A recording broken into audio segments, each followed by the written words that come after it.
The American YAWP. Chapter 1, American Origins. Section 1, Introduction. Millions of indigenous people called the Americas home long before Europeans arrived and labeled North and South America the New World. While new to Europeans, this land had inhabitants for millennia before colonization. By the time Europeans crossed the Atlantic, native people spoke hundreds of languages, built diverse political systems, created cultures adapted to hundreds of distinct environments. Human beings lived and loved and lost. Kinship ties knit ancient indigenous communities together over distance, time, and space. Each community possessed unique art forms and spiritual practices and participated in extensive trade networks where they exchanged items such as salt, pottery, shell jewelry, and even bison meat. Political units ranged from small family units to vast empires. These continents teemed with life. Massive piles of discarded material, including shells, testify to past ways of living. Other communities were careful to leave no trace. Because there was no mention of North America or its peoples in the Bible, many Europeans were confused by its existence. Spanish missionary José de Acosta, 1540 to 1600, was puzzled over where the continent's indigenous people had originated. Even more puzzling were the diverse kinds of peoples and cultures that the Europeans encountered. When the Spanish arrived in 1519, Tenochtitlan, later Mexico City, rivaled the world's largest cities. The Spanish could scarcely believe what they saw: 70,000 buildings, housing perhaps 250,000 people, all built on a lake and connected by causeways and canals. Spanish soldier Bernal Diaz del Castillo later recalled, "When we saw so many cities and villages built in the water and other great towns on dry land, we were amazed and said that it was like the enchantments." What was foreign for these new arrivals had emerged over vast stretches of time. The origins of America begin with its first inhabitants and their many cultures, polities, and lives. Section 2, First Americans. Indigenous peoples recount origin stories in the form of maps, inscriptions, paintings, wampum belts, or other weavings. Other historic tales are told through dances, songs, or story cycles told on specific occasions. All transmit sacred knowledge of previous generations to the ears of current-day listeners. The many different creation stories reflect the diversity found within indigenous cultures and polities. These stories serve as both history and testaments to the power and endurance of these communities. The origin stories of land, plants, and animal relatives are equally important, as are the stories of human emergence, as they teach about the interconnectedness of all beings. Cherokee people explain that long ago, before humans, the sky world was inhabited only by animals such as rabbit, bear, and possum, which were much bigger than they are now. When Sky World became too crowded, all the animals gathered in council and decided to explore the waters below to look for land.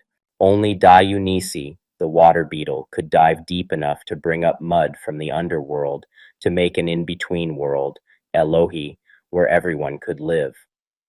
According to a Lenape, Delaware tradition, the earth was made when Sky Woman fell down to the watery world and, with the help of beaver, goose, and muskrat, landed safely on the back of the great turtle. Haudenosaunee Iroquois people teach that Sky Woman brought tobacco and strawberry with her from Sky World. As she danced, the clay under her feet expanded to become the earth. This is Turtle Island, or North America. Indigenous American stories hold thousands of years of information, and most are specific to the places from which they come. For example, Utes explain how the Creator once gave Coyote a bag of sticks with instructions not to open it until he reached the mountains. When Coyote disobeyed, people came streaming out, speaking many different languages. Coyote closed the bag again and took it to the mountains, where the Ute people were the last to emerge. Some stories recount how people came into existence through the process of migration. For example, Anishinaabe families place their origins on the waters of the Northeast, but tell of being led by a Magus, white shell, to their homelands where food grows on water. That food was manumin, wild rice. Traveling by canoe and dog sled, the Anishinaabe family paused in 7 different places including on a turtle-shaped island and at the rapids of Boating, Sault Ste. Marie, where Great Beaver built a dam between Lakes Huron and Superior. At this place, the Confederacy of the Three Fires was born: Ojibwe, Odawa, and Potawatomi.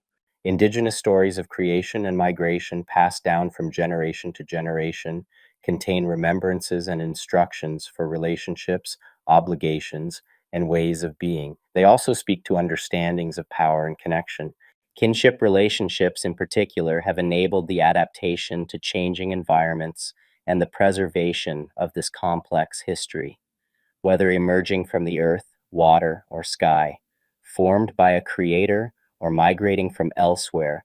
Current day Indigenous American communities recount histories in America that date long before human memory. Section 3: Beginnings and Arrivals.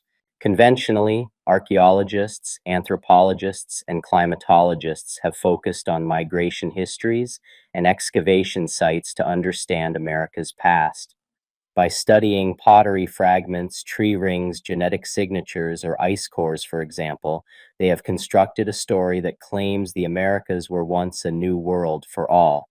These scholars' ancestors, the majority of whom arrived in the Americas over the last 5 centuries, assert a different kind of timeline for human presence on the continent, one that is not without its own historical and political context.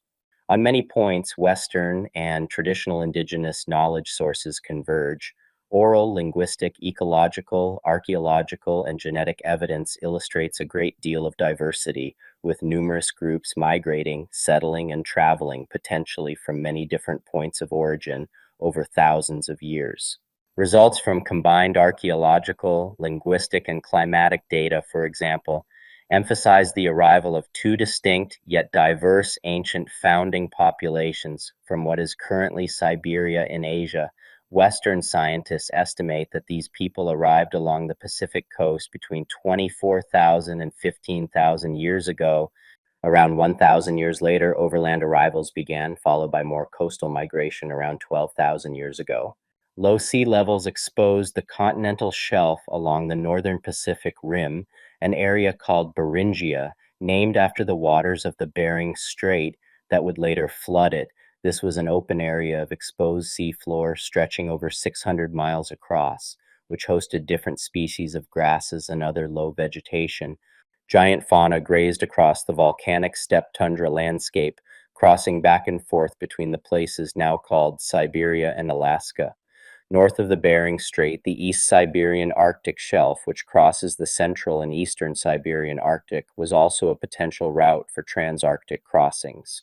Indigenous ancestors took advantage of the lower sea levels to navigate along and between the Pacific Rim Islands, following the currents in marine life to arrive on the northwest coast of North America, then a 2,500-mile stretch of ice from the Bering Strait to current-day Washington state. There is evidence of early landings and migrations elsewhere as well. For example, fossilized human footprints at White Sands National Park in what is now called New Mexico point to humans walking there 23,000 years ago. As the climate became increasingly warmer and wetter, about 19,000 years ago, glaciers around the globe began to melt. Ice sheets up to 2 miles thick experienced cycles of freezing and thawing, creating new landscapes with new lakes and valleys. Vast amounts of melted fresh water flowed into the oceans, raising sea levels and creating new waterways. The warming planet and glacial terrain meant that ice-free lands could host new plant, animal, and human life. Some indigenous travelers followed their four-legged relatives onto these newly dry lands. Around 16,000 years ago, indigenous navigators crossed the seas and voyaged along the largely unobstructed and island-rich Pacific coast, settling where local ecosystems permitted.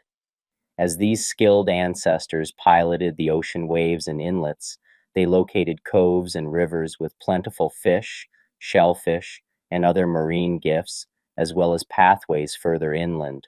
In the coastal Pacific Northwest, native groups lived alongside salmon-filled rivers and celebrated the generosity of nut-bearing trees. They used nets, dams, and traps to fish, and then dried or smoked their caches. At Haida Gwaii, an archipelago off the coast of British Columbia, people fished, hunted whales and seals, and traveled in cedar log canoes. As sea levels rose, some indigenous ancestors moved inland to escape the floodwaters and find new food sources. On the tundra, plains, and prairies, hunting communities followed caribou and bison herds, moving according to seasonal patterns.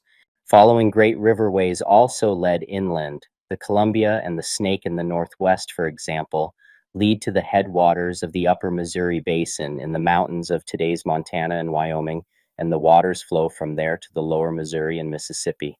In the southwest, archaeological evidence points to settlements in central Texas around 14,500 years ago. At this time, coastal mid-Atlantic forests would have comprised a rich ecozone of grasslands with a mixed variety of coniferous and deciduous trees, including spruce, pine, birch, and oak. Evidence also records human settlement off what is now Maryland's eastern shore on Parsons Island around 14,500 years ago as well. Further south, the shallow wetlands of the Gulf coastal plains served then, as now, as a rich biome for waterfowl and aquatic life, and provided a myriad of ways to navigate the region, whether on foot or by dugout canoe. Archaeologists believe the Na-Dene, the ancestors of the Apache and Navajo, or Diné, traveled the Bering Strait between 10,000 and 8,000 BCE in small bands of hunter-gatherers before eventually traveling to what would be the American Southwest. Archaeological evidence indicates that around 3000 BCE, the next wave of migrators were the ancestors of the Aleut and Inuit peoples, who would eventually relocate to the Aleutian and Pribilof Islands of current-day Alaska. These were times of rapid change that required adaptability, careful observation, and skill to respond to extreme climates. The Great Plains provided grazing areas for large animals like bison and mammoths, while the colder weather further north opened areas perfect for other mid-sized mammals like caribou. Despite the disappearance of most megafauna by this time, the abundant fish and wildlife such as bear, deer, possum, rabbit, raccoon, and squirrel, as well as nut trees and berries made for accessible food sources. Indigenous hunters developed sophisticated techniques for hunting bison and caribou in drives, which required the cooperation of large groups rather than the efforts of individuals or small bands. Those large animals that survived the end of the glacial age bison, caribou, elk, moose, pronghorn, mountain goat, mountain sheep, and muskox were hunted seasonally and socially, providing more opportunities for family, cultural, and material exchanges. These people built social and political arrangements to coordinate hunting and to organize their relationships.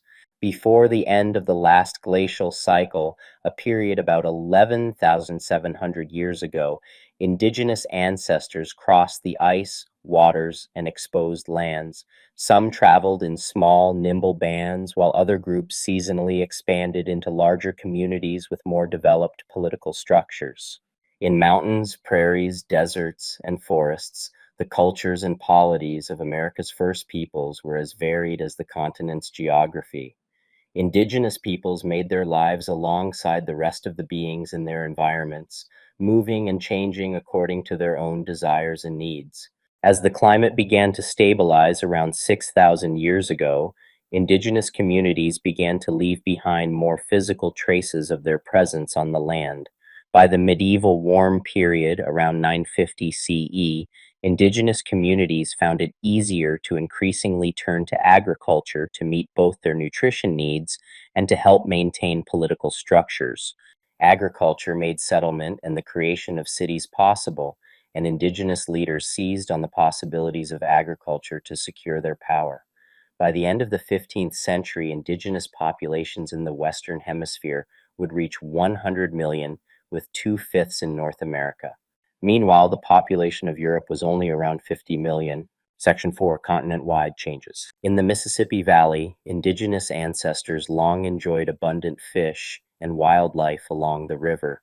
Rivers and streams that fed the Mississippi slowed, allowing silt to build up, creating the rich alluvial plains that would later be known as the American Bottomlands, renowned for its agricultural potential.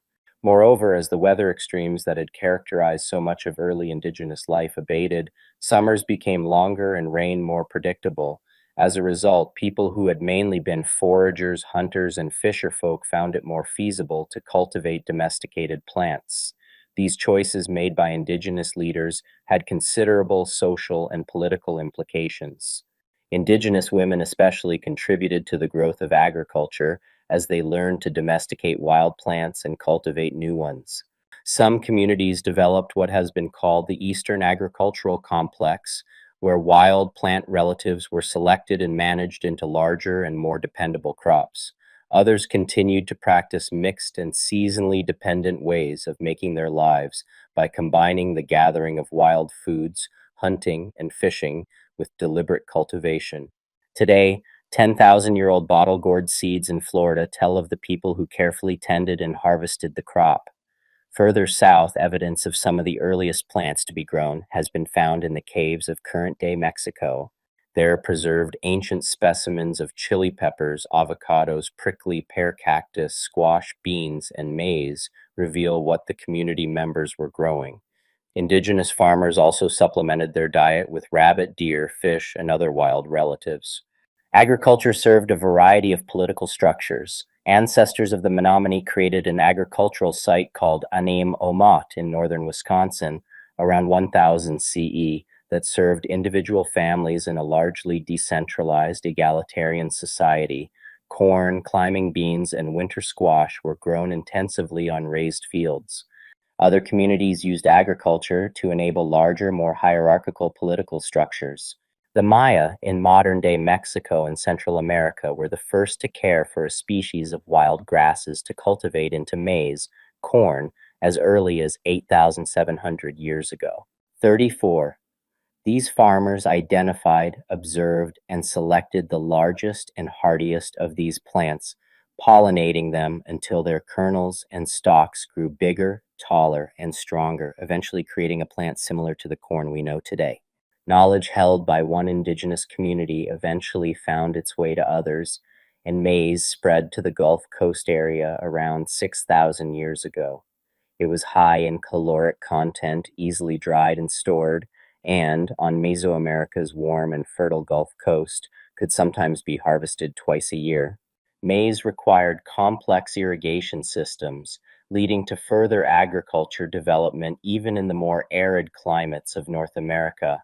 At what is now called Watson Brake, Louisiana, 5,400 years ago, indigenous peoples began creating possibly the oldest monumental earthen architecture on the continent.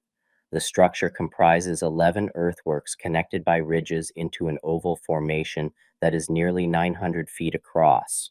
The sophistication and precision involved in these projects speak to cultural creativity, technical expertise, and political coordination.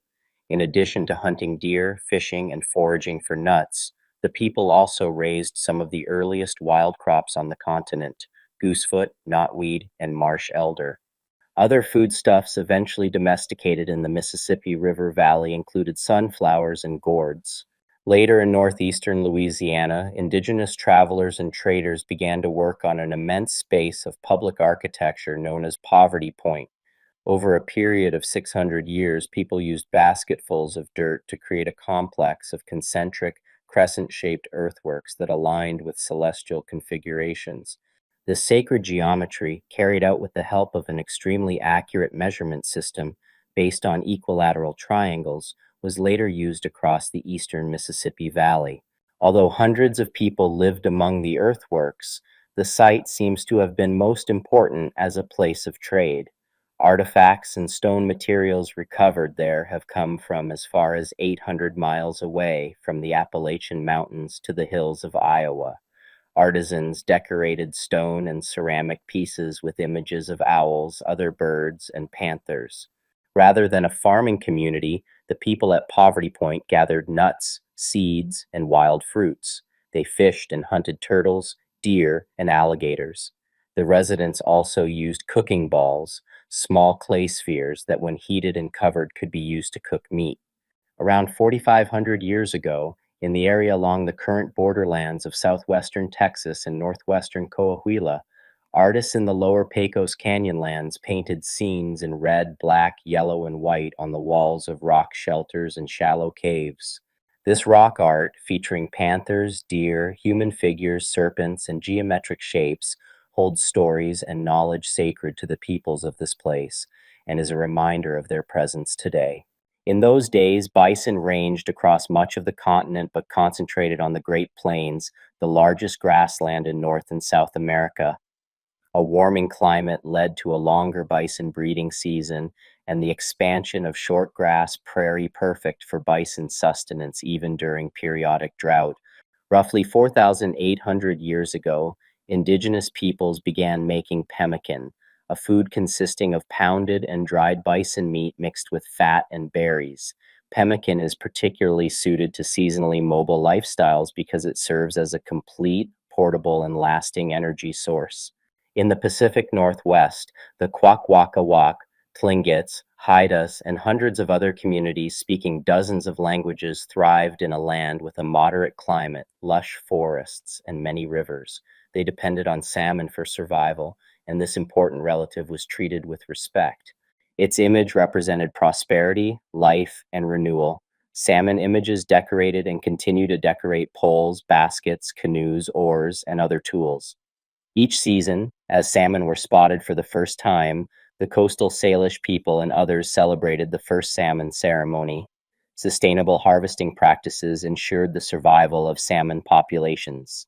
Massive cedar canoes, as long as 50 feet and carrying as many as 20 men, also enabled extensive fishing expeditions in the Pacific Ocean, where skilled fishermen caught halibut, sturgeon, and other fish, sometimes hauling thousands of pounds in a single canoe. Around 3,200 years ago, in the highlands of the regions now called Veracruz on the Gulf Coast, Olmec people were growing maize along with avocado, cacao, beans, squash, and yucca.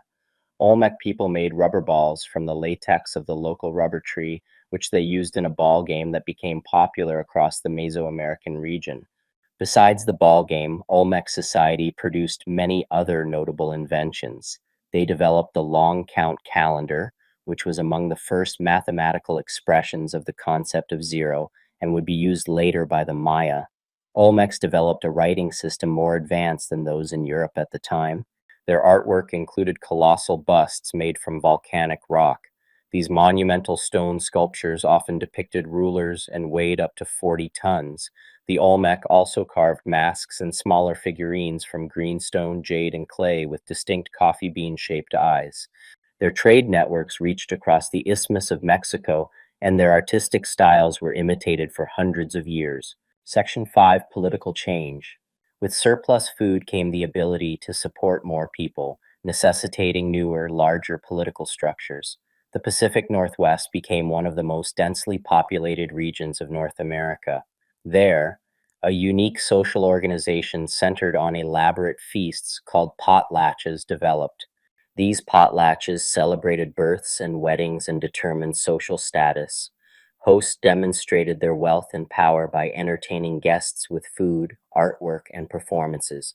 The more the hosts gave away, the more prestige and power they had within the group.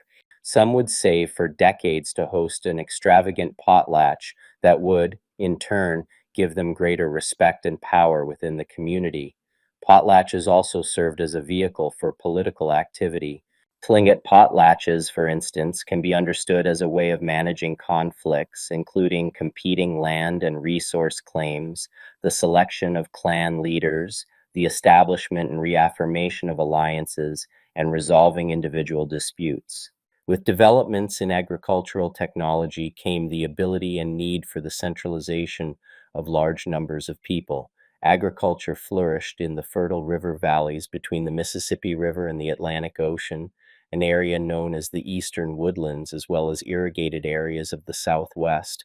The hands required to maintain these crops were many, and some groups, such as the large population at Cahokia, a massive city in the Mississippi River Valley, relied on coerced labor made possible through extended empires. For others, food security enabled them to pursue artistic, administrative, and spiritual activities.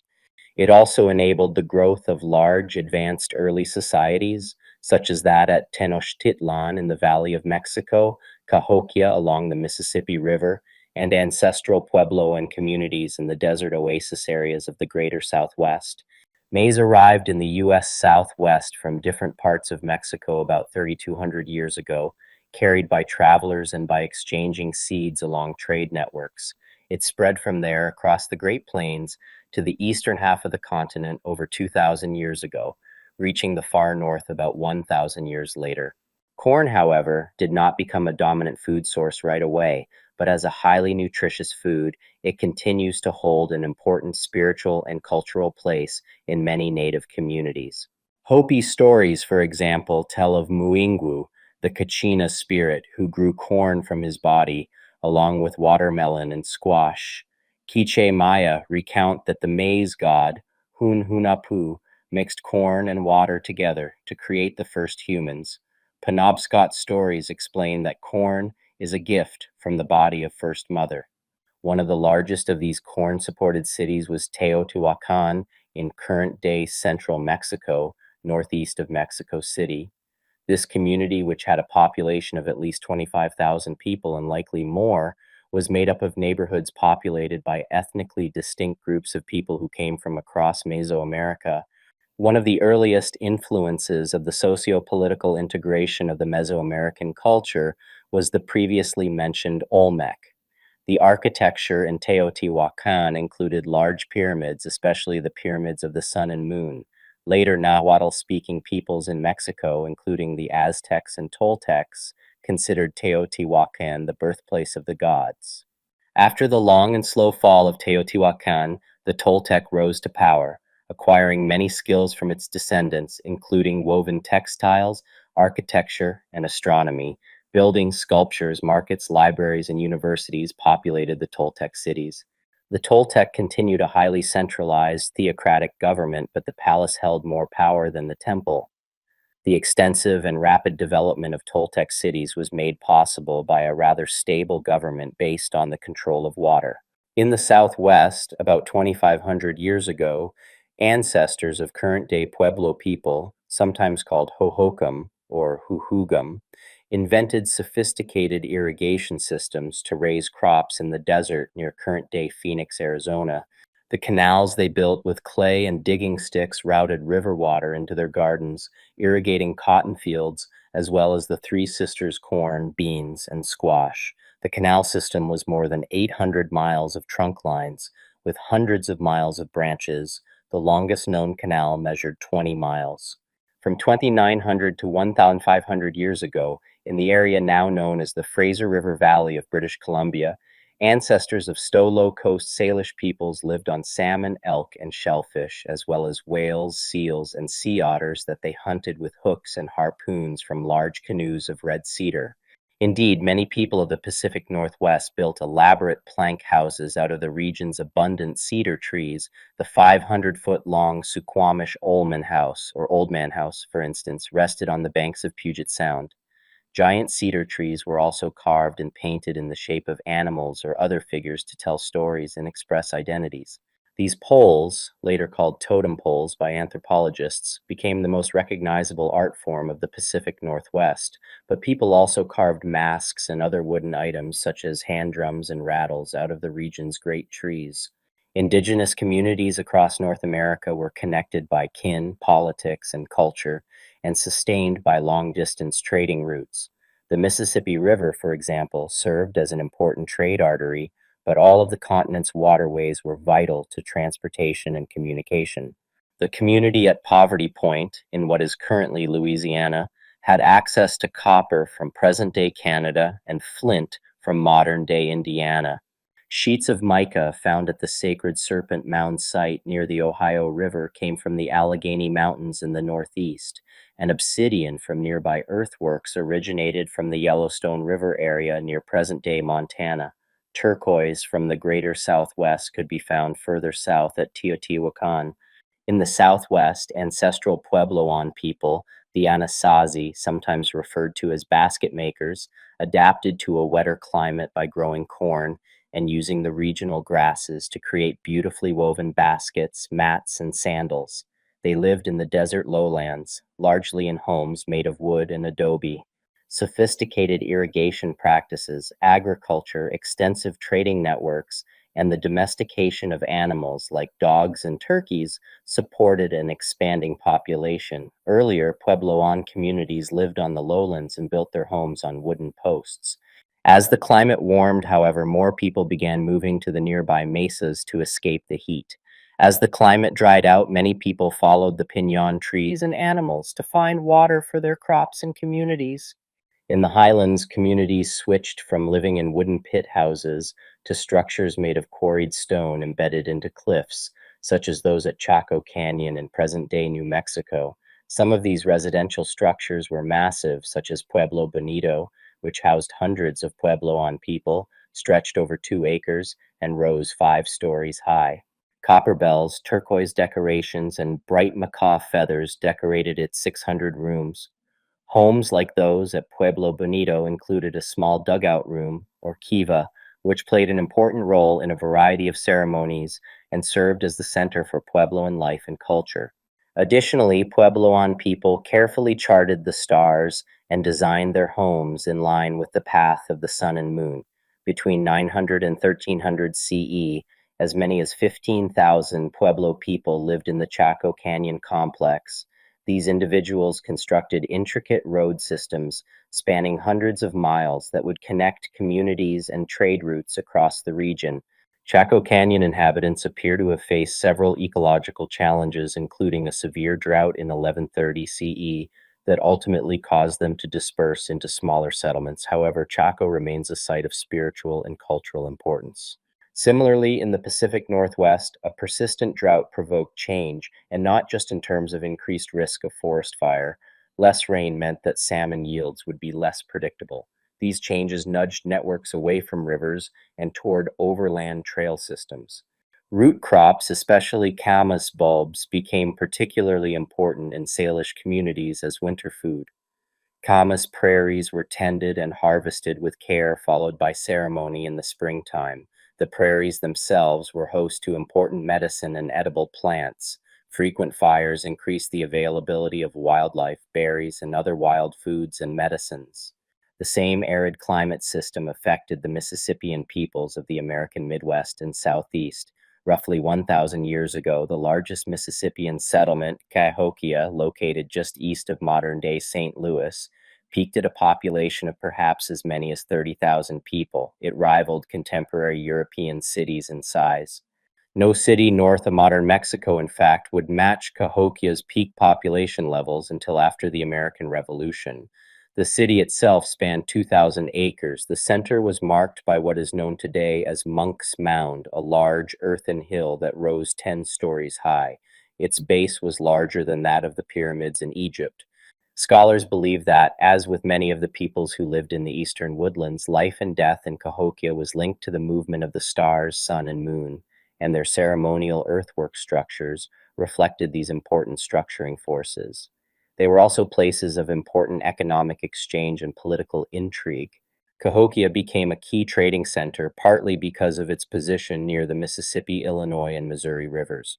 These rivers created networks that stretched from the Great Lakes to the American Southeast.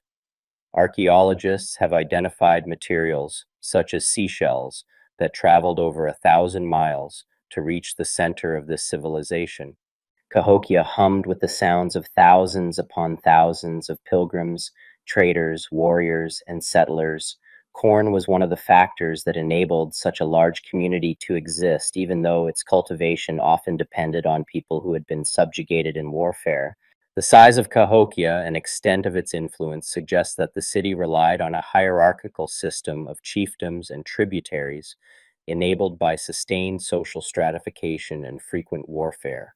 War captives were seized, forming an important part of the economy in the North American Southeast. Unlike the later transatlantic slave trade, Native American slavery was not based on holding people as property, nor was it always a permanent condition. Instead, Native Americans understood the enslaved as people who lacked kinship networks. Very often, a formerly enslaved person could become a fully integrated member of the community. Therefore, adoption or marriage could enable an enslaved person to enter a kinship network and join the community. Indeed, slavery and captive trading became an important way that many native communities grew and gained or maintained power in many areas of the continent. Around 1050 CE, Cahokia's population expanded exponentially by almost 500% in one generation. Moreover, new groups of incoming peoples were absorbed into the city and its supporting communities, but by 1300 CE, the once powerful city collapsed. Scholars previously pointed to ecological disaster or slow depopulation through emigration, but new research into the causes of the city's decline instead emphasized mounting warfare, indicated by defensive stockades, or perhaps internal political tensions made worse by environmental changes. After its decline, the successor states to Cahokia restructured as small tribal republics.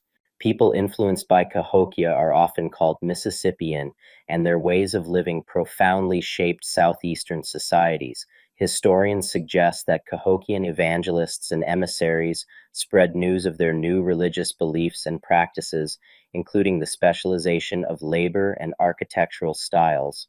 The people along the Black Warrior River, for example, renovated their city, including elements of Mississippian architecture such as pyramids and a large central plaza. Labor and agricultural practices, in particular, aided communities struggling to feed and house their inhabitants. Later, smaller communities sent their young people to learn from villagers on the Black Warrior River. In this way, the culture of Cahokia would endure. For example, the Lady of Cofetacheki ruled over a Mississippian community in the lands between the future Carolinas and the lower Mississippi River, where Spanish settlers encountered her in 1540. Politically and socially, Mississippians were organized into chiefdoms.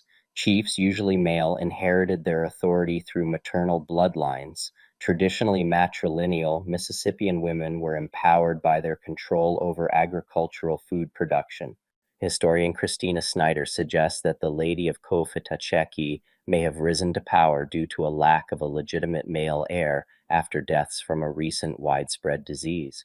The lady's power stemmed from her authority over access to the kingdom's food, trade, and weapons, and the support of her people, which allowed her to make decisions and alliances for the kingdom. Some of the largest and most concentrated populations in North America 2,000 years ago were the Puebloan groups, centered in the current-day U.S. Southwest and northwestern Mexico, the Mississippian groups living along the Great River and its tributaries, and the Mesoamerican groups of the areas now known as Central America, Central Mexico, and the Yucatan.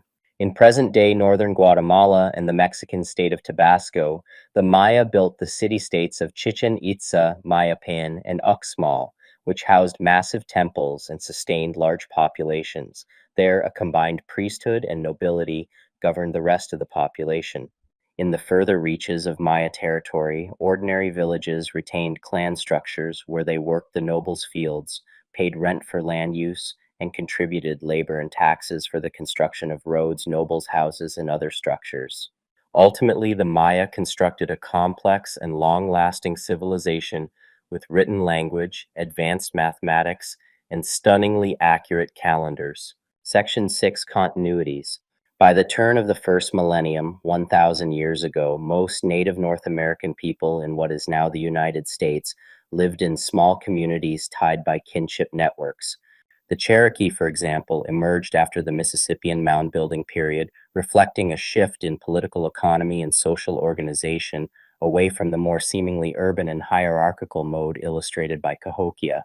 The Cherokee and many other communities understood four-legged and two-legged creatures as their relatives, and some communities adopted clan or band systems as ways of organizing families across space, time, and species, and dividing social roles and responsibilities. Archaeological evidence suggests that ancestors living at Poverty Point in what is now Louisiana likely possessed a highly organized political society, despite the fact that they did not practice agriculture. This hypothesis about political authority is based upon the required planning and construction needed to create the expansive amphitheater found there. Its construction employed very sophisticated mathematics and skilled labor. Poverty point challenges interpretations that suggest native societies were organized in only two ways: advanced, complex hierarchical civilizations made possible by highly productive farming, or less complex ones with chiefs and a council, as seen in hunter foraging people. Some communities trace their ancestry through their mothers or were matrilineal, including the Gikson and Cherokee. In these cases, biological fathers often join the mother's extended families. Sometimes a mother's brothers, the child's uncles, took on more direct roles in child raising than biological fathers. Mothers often wielded enormous influence at local levels, and men's identities and influence often depended on their relationships to women. Indigenous societies, meanwhile, generally afforded greater sexual and marital freedom than European cultures. Women, for instance, often chose their husbands, and divorce was often a relatively straightforward process. Many indigenous groups across the continent used shifting cultivation, in which farmers cut the forest, burned the undergrowth, and then planted seeds in the nutrient-rich ashes. When crop yields began to decline, farmers moved to another field and allowed the land to recover and the forest to regrow before again cutting the forest, burning the undergrowth, and restarting the cycle. In eastern woodland areas, from the Great Lakes and the Mississippi River to the Atlantic coast, indigenous communities managed their forest resources by burning underbrush to create vast park-like hunting grounds. Fire management was especially important to clear the ground for planting the Three Sisters crops of corn, beans, and squash. These three crops together supplied most of the energy, fiber, vitamins, and minerals that humans need. When planted in small raised hills, corn provides support for bean vines to grow upward. The bean plants provide nitrogen in the soil for corn, while squash gathers water with its broad leaves and provides shade to keep the soil protected. In this region, the rich soil and use of specialized tools enabled effective and sustainable farming practices, producing high yields without overburdening the soil. Assuring food security in this region was a gender and age-specific responsibility. Women held power in many ways, including reproduction, and also their authority over the earth's fertility through agriculture. Gender work roles were more flexible and equitable than those practiced by Europeans. One Hidatsa woman described how her father helped her mother in caring for the children. Similarly, Luther Standing Bear recalled that if a man was home from hunting for a few days, he busied himself in many ways, lightening the work of the woman. Indigenous men and women were partners who cared for one another and worked together for the good of the family. Anthropologist Eleanor Leacock explains, nothing in the structure of egalitarian band societies necessitated special deference to men. There were no economic and social liabilities that bound women to be more sensitive to men's needs and feelings than vice versa. Women engaged in permanent, intensive agriculture using hand tools like hoes, adzes, and diggers. Children and the elderly also had roles in collecting wild foods and medicines from the land. And while adult men usually hunted and fished, big game hunting, such as for bison or caribou, was a social and ritualistic event that relied on the talents of most of the community working together and respected the death of the hunted. Women took part by cleaning and curing hides, which became their property. Generally, spiritual practices, understandings of property, and political arrangements differed markedly from European ways. Spiritual power permeated their worlds in tangible and accessible ways. Some indigenous people believed that all living things contained a spirit. In many cases, this power could be appealed to and harnessed through ceremony, song, or dance. Indigenous religions were often also inclusivist, that is, they allowed individuals to incorporate new religious beliefs or practices to understand the changing world. Native governments were and continue to be complex. Before colonization, Eastern woodland societies were more democratic than their European counterparts. Traditionally, any adult, male or female, was able to speak at council meetings. In most instances, the government included a chief and a tribal council that worked together to govern and guide their communities. Chiefs were respected people chosen by their communities based on their demonstrated leadership and wisdom. They offered guidance and helped resolve disputes, but even the most powerful rulers of the eastern woodlands did not operate like kings. Councils continue to include elected members of the tribe who advocate for their people and pass laws to govern their nation. Indigenous communities usually valued group autonomy over individual interests. The system of decision making was based on consensus instead of majority rule. However, when an agreement could not be reached, the dissenters would leave the community, forming one of their own nearby. Other communities, like that at Cahokia or in Tenochtitlan, had more hierarchical and less democratic governments. Coastal foraging societies in the Northwest were also less democratic, resembling feudal Europe with ruling nobles and a hereditary ranking system. Commoners provided labor in these courtly societies. Alternatively, the Muskogees, Creeks, and Seminoles had three branches of government, each led by the community's elite clans: the military, civil administration, and the branch that handled sacred rituals. Typically, women were not involved in leadership affairs within these communities. However, women of the Haudenosaunee and Cherokee held more political authority. Among the Mohawks, Oneidas, Onondagas, Cayugas, Senecas, and Tuscaroras, certain women would choose their male council representatives for the clan. Clan mothers among the Haudenosaunee would select chiefs, determine farming rights, adjudicate legal disputes, and wield other forms of power in the community. Various land systems existed in indigenous communities. However, generally, Native Americans saw land as a resource individuals had the right to use, not as a commodity to be owned, bought, and sold. As leadership varied in Native communities, they were typically judged by how well they could provide for their people.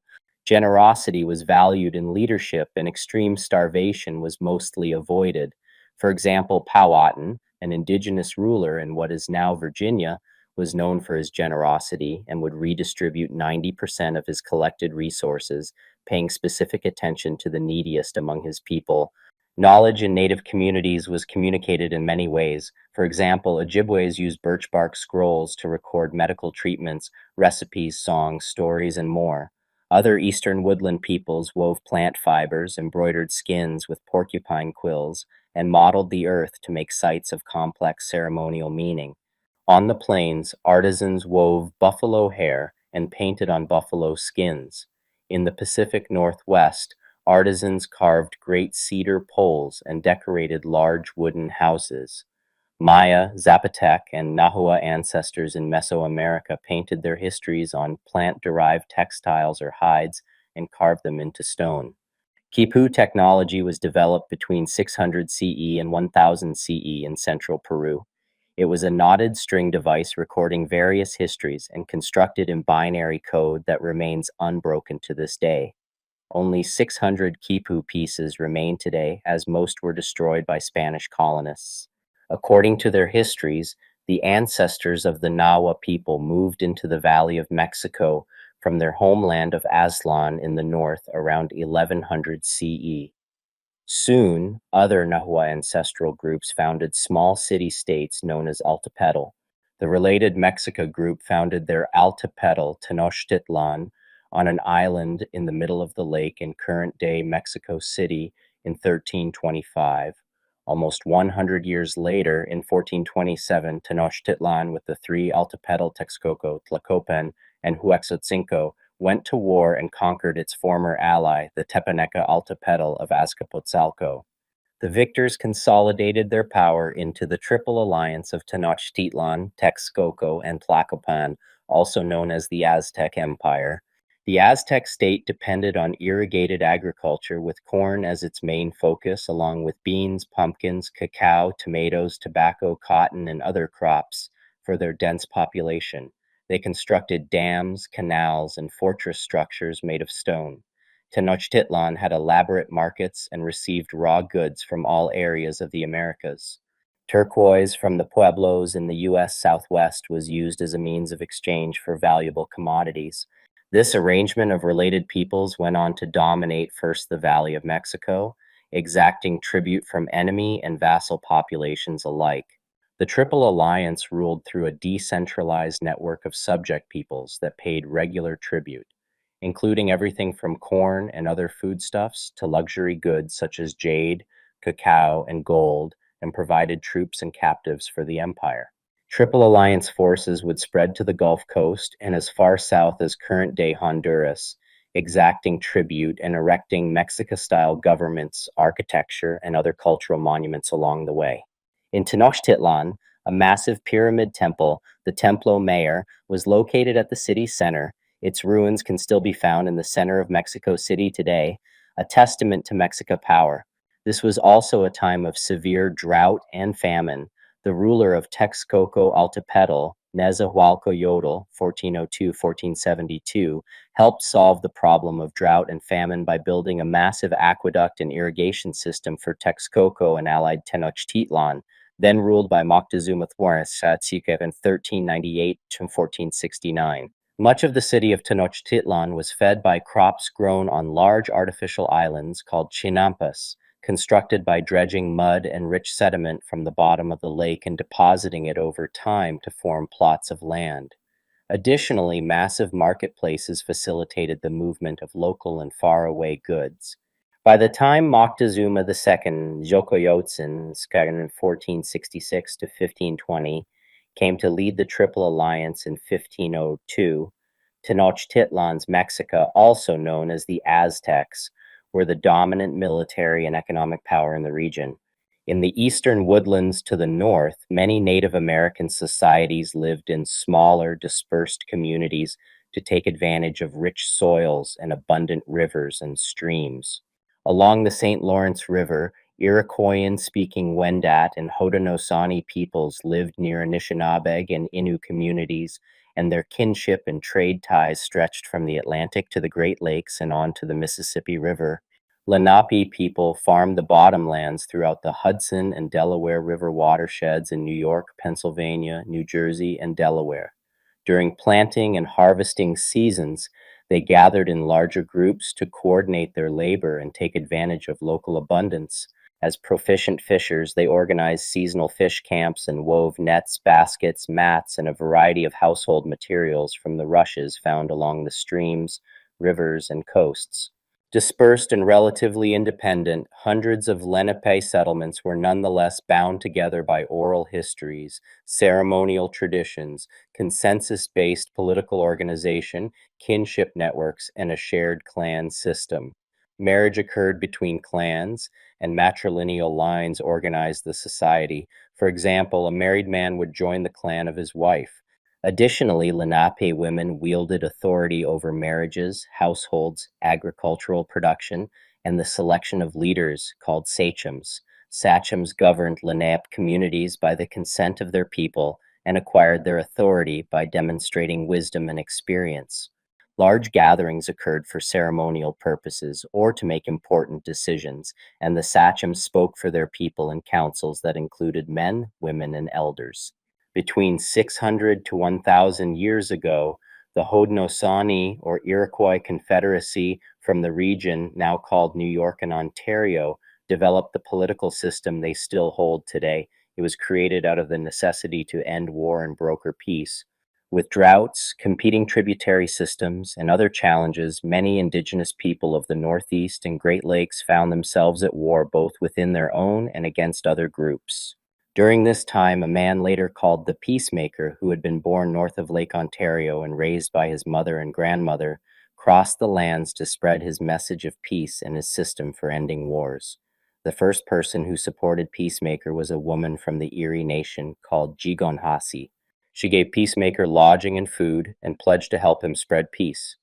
Another person, a man from the Onondaga Nation called Hiawatha, became Peacemaker's spokesperson. Eventually, Peacemaker gathered leaders from all 5 Haudenosaunee families, Mohawk, Oneida, Onondaga, Cayuga, and Seneca, and invited them to join the Great League of Peace.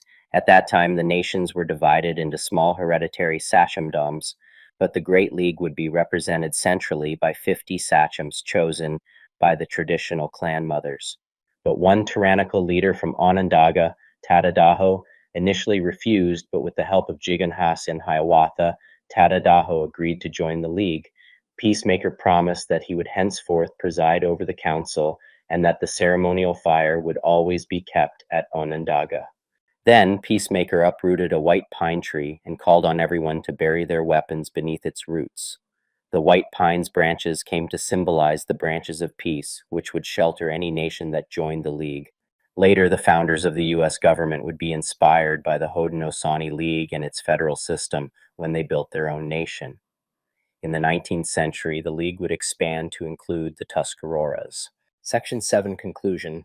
The Americas have been filled with a diverse and dynamic array of communities for millennia. The arrival of Europeans 5 centuries ago dramatically altered the political economy of North America. The resulting global exchange of people, animals, plants, and microbes, what some scholars benignly call the Columbian Exchange, disrupted long-standing structures of power and belonging, inaugurated centuries of violence, unleashed biological terror, and revolutionized the history of the world. However, these actions began the second, not the first chapter in the long American YAWP.